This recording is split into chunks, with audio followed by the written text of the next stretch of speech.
Alors sur le partenariat transatlantique va être, je l'espère, une campagne très importante pour attaquer les mouvements sociaux dans les prochaines années. Les négociations viennent de commencer il y a 1 ou 2 semaines avec un mandat qui a été donné à la Commission européenne pour négocier, et cet accord-là peut être extrêmement dangereux. Alors je vais d'abord le replacer dans le contexte général. Il y a une libéralisation des échanges extrêmement forte, c'est-à-dire de tous les marchés de biens, de services et de capitaux, tout est dérégulé au service et en faveur des multinationales, des grands détenteurs de capitaux. Ça s'est d'abord passé dans le cadre de la Banque mondiale, du FMI, puis de l'OMC, à partir des années 70, 80, 90. Mais aujourd'hui, ce qui est en train de prendre le relais, ce sont ce qu'on appelle des accords de libre-échange bilatéraux, donc directement entre une région et une autre ou un pays et un autre.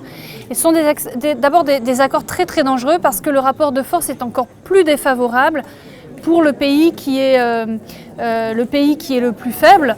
Alors c'est le cas par exemple de l'accord entre l'Union européenne et les pays d'Afrique, Caraïbes, Pacifique, qui s'appelle l'accord de partenariat économique. Et puis ce sont des accords qui vont encore beaucoup plus loin en termes de libéralisation des échanges que ce qui a été décidé dans le cadre de l'OMC. Et c'est le cas notamment de l'accord de partenariat transatlantique entre l'Union européenne et les États-Unis. Alors il y a 2 risques majeurs, un sur les droits de douane. Ça va concerner notamment l'agriculture. Alors c'est vrai que les services audiovisuels, la culture est protégée très provisoirement parce que en fait ce qui s'est passé c'est que la France a fait tout un ramdam en disant qu'il ne fallait pas le mettre dans les négociations. Mais en fait tout ce qu'on a réussi à voir c'est juste que à court terme, ça n'était pas dans les négociations, mais ça pourra l'être par la suite. Donc, droit de douane sur l'agriculture en particulier, mais aussi sur d'autres secteurs. Mais le plus dangereux, vraiment le plus dangereux dans cet accord-là, ce sont les normes sociales et environnementales.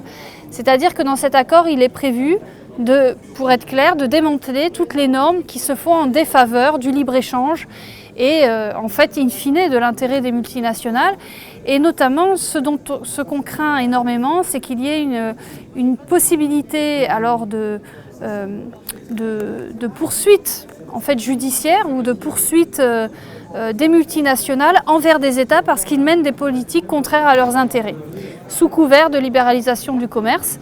Par exemple, c'est ce qui s'est passé dans l'accord de l'ALENA entre le Canada, les États-Unis et le Mexique. Il y a eu une plainte contre le Québec et donc le Canada sur l'interdiction d'extraction de gaz de schiste. Donc on pourrait très bien se faire, il y a le risque qu'on puisse se faire à terme poursuivre avec des amendes considérables et que le gouvernement puisse dire vous voyez il y a cet accord-là, donc maintenant on va être obligé d'extraire des gaz de schiste. Même chose sur la clause de sauvegarde des OGM. Même chose par exemple sur notre interdiction d'importer du bœuf aux hormones, etc. Donc toutes les décisions qu'on a prises en tant que citoyens dans le cadre de la nation ou de l'Union européenne, eh bien, les quelques mesures progressistes qui ont été prises ces dernières années peuvent être tout à fait démantelées. Donc énorme risque. Alors nous voulons commencer une campagne, je dirais, également transatlantique, et ça c'est très important. C'est que ce n'est pas les Français ou les Européens contre l'impérialisme américain. En fait, il faut comprendre que les multinationales européennes ont fait un énorme lobbying et qu'elles comptent, elles aussi, démanteler des avancées sociales et économiques aux États-Unis. Par exemple, aux États-Unis, il y a un marché public qui donne la primeur, disons, aux petites et moyennes entreprises. Par exemple, ça, les multinationales européennes veulent le démanteler. Donc c'est pour vous dire que ce n'est pas nous les Français ou les Européens contre les Américains, c'est nous, citoyens d'Europe et des États-Unis, face à la finance multinationale européenne et américaine. Donc il faut absolument qu'on arrive à mener une campagne de mouvement transatlantique en Europe en alliance avec les mouvements américains. Et c'est ce qu'on est en train d'essayer de faire, d'avoir vraiment une alliance entre les deux. Je dis ça parce que voilà, il faut vraiment ne pas tomber dans le piège de le mot d'ordre aller à fond contre l'impérialisme américain. C'est faux en fait. C'est à fond contre les multinationales des 2 continents en fait. Et je dirais sur cette libéralisation des échanges, voilà, ce qui est dangereux, c'est que ça ne s'attaque pas seulement qu'aux droits de douane, mais à toute cette question des normes. Et pour revenir au débat qu'on a eu dans l'université d'attaque sur protectionnisme, libre-échange, etc., je pense qu'il faut faire très attention à ne pas réduire le danger au démantèlement des droits de douane. Il y a toute la question donc, des normes, toute la question des politiques qui sont prises par les gouvernements et qui peuvent être démantelées par ce partenariat transatlantique. Et donc ça va beaucoup plus loin que cette histoire de droits de douane.